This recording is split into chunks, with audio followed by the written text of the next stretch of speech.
رمضان کے مہینے کی آمد ہے، اس کی قیمت ایک حدیث سے آپ معلوم کریں کہ میرے نبی نے فرمایا، جس نے نفل روزہ رکھا، من صام یوما تطوعا، جس نے نفل روزہ رکھا. اور حضرت علی رضی اللہ تعالیٰ عنہ نفل اور فرض کا فرق بتاتے ہیں. جس کا فرض روزہ چھوٹ گیا، پھر وہ قیامت تک اس کی قضا دیتا دیتا دیتا دیتا قیامت تک بلا ناغہ، اور وہ مر گیا، تو اس ایک روزے جو اس سے چھوٹا تھا اس کے اجر کو نہیں پا سکتا. فرض کی اتنی قیمت. تو میرے نبی نے نفل فرمایا، جس نے نفلی روزہ رکھا اور پھر 7 بر اعظم سونے سے بھر کے اسے دے دیے جائیں کہ یہ آپ کے روزے کا بدلہ ہے، تو اللہ کے نبی نے فرمایا کہ یہ سونے سے بھرا ہوا 7 بر اعظم کا جہان اس نفل روزے کا بدلہ نہیں بن سکتا، اللہ اس کا بدلہ دے گا. تو فرض کیا ہوگا؟ تو یہ ہمارے ارکان اسلام کا ایک رکن ہے.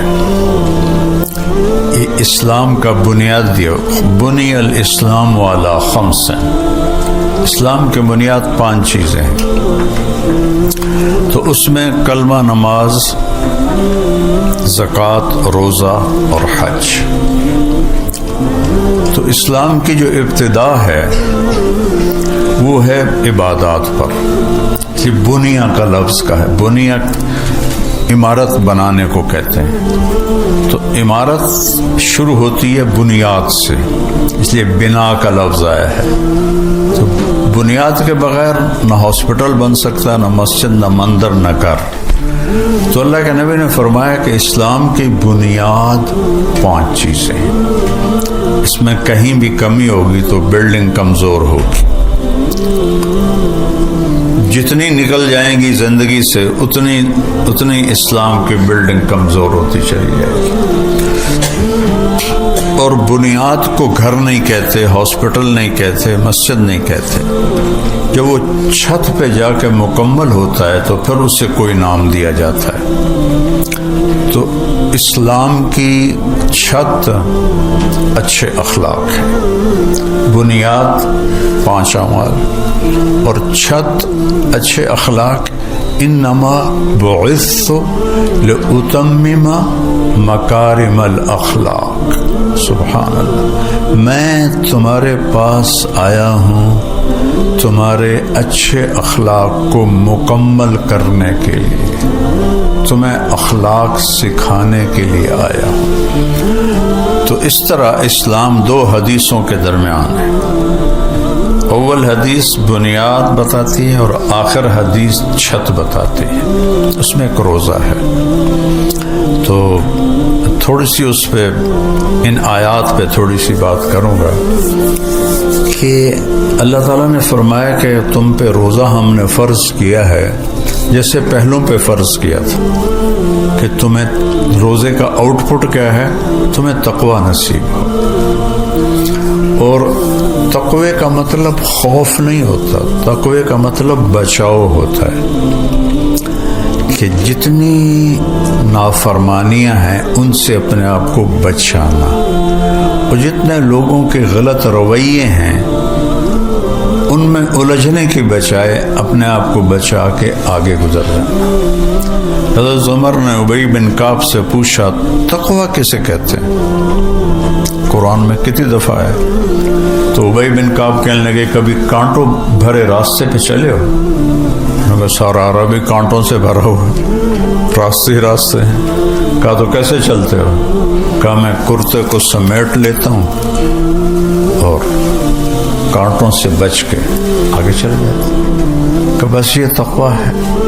لوگوں کے رویے کانٹوں کی طرح چبھیں گے تو وہ کانٹے نکالنے میں نہیں پڑ جانا، بلکہ اپنے دامن کو بچا کر کوئی خراش بھی آ جائے تو بس آگے نکل جانا ہے،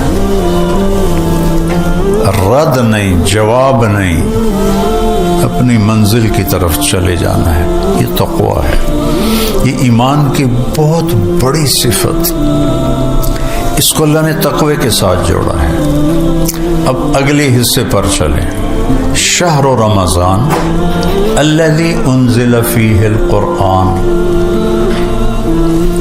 اب غور کریں، رمضان کا مہینہ جس میں قرآن آیا، کہنا تو تھا رمضان کا مہینہ جس میں روزے آئے، تو روزے کو پیچھے کیا ہے اور قرآن کو آگے کیا ہے۔ تو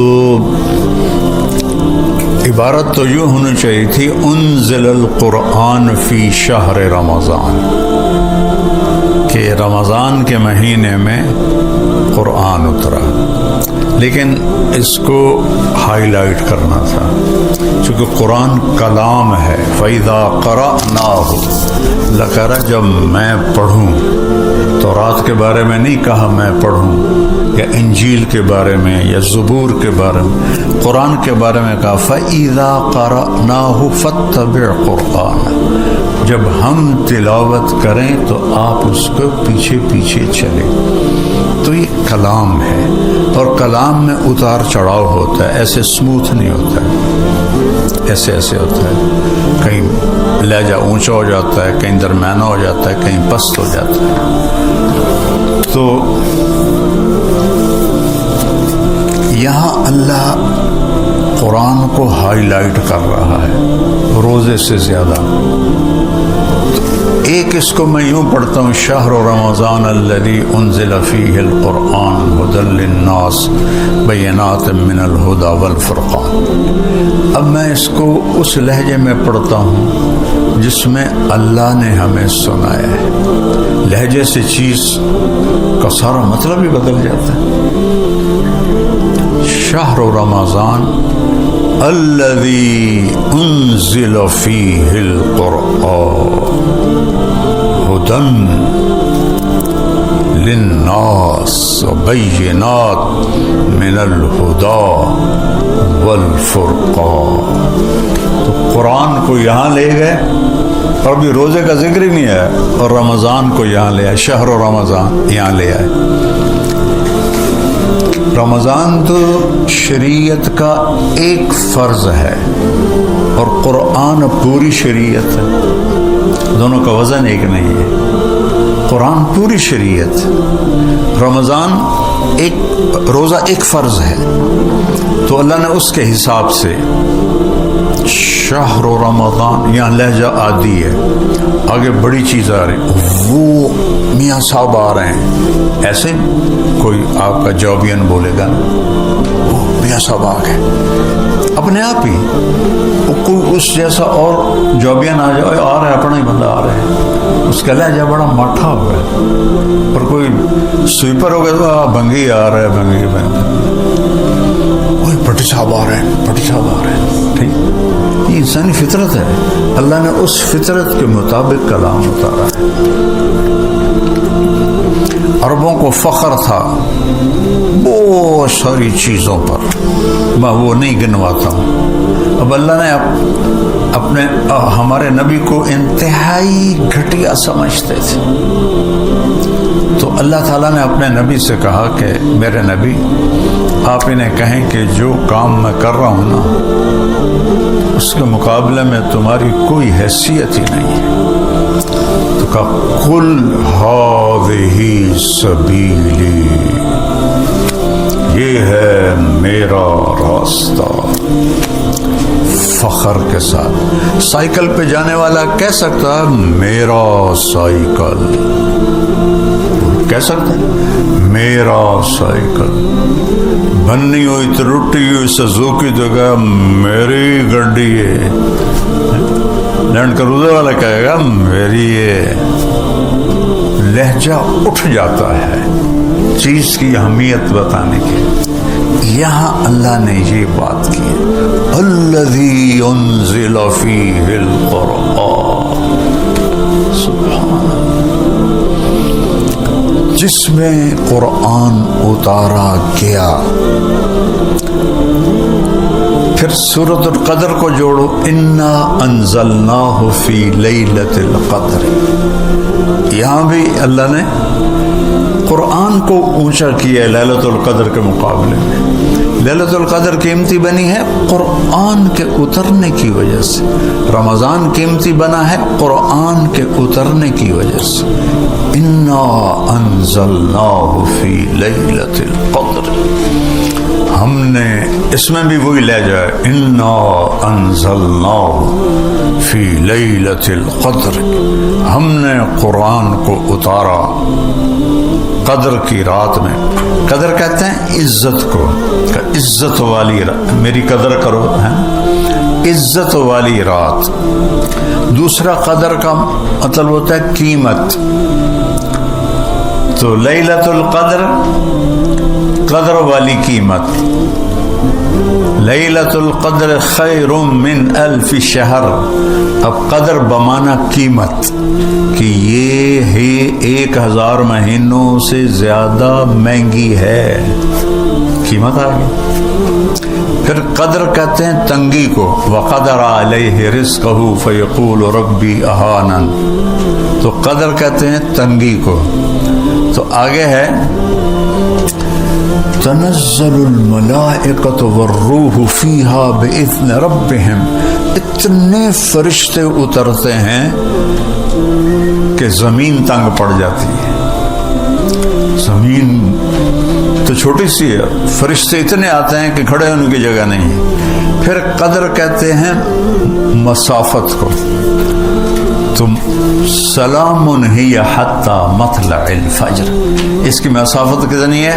سورج ڈوبنے سے لے کر صبح 7 تک مسافت۔ جتنے قدر کے معانی ہیں عربی میں، یہ اچانک میری زبان پہ مضمون آ گیا، تو سب کو اللہ نے اس صورت میں جوڑا قرآن کو اونچا کرنے کے لیے۔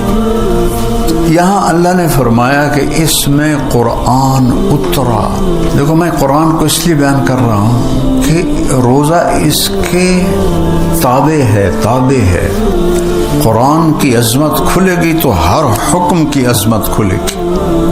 تو بھائیو اللہ مجھے بھی توفیق دے، آپ کو بھی توفیق دے، قرآن سے دل لگاؤ، رمضان کے روزے اہتمام سے رکھو، روزہ صرف منہ بند کر کے نام نہیں، آنکھیں بھی روزہ رکھے، زبان بھی روزہ رکھے، غیبت نہ ہو، جھوٹ نہ ہو، گالی نہ ہو، بہتان نہ ہو، کسی کو برا بھلا نہ کہے، کسی کو بے عزت نہ کرے، اپنے کانوں کو حرام سے بچائے، نہ غیبت سنے نہ کرے، اپنے ہاتھوں کو ظلم سے بچائے، اپنے پاؤں کو غلط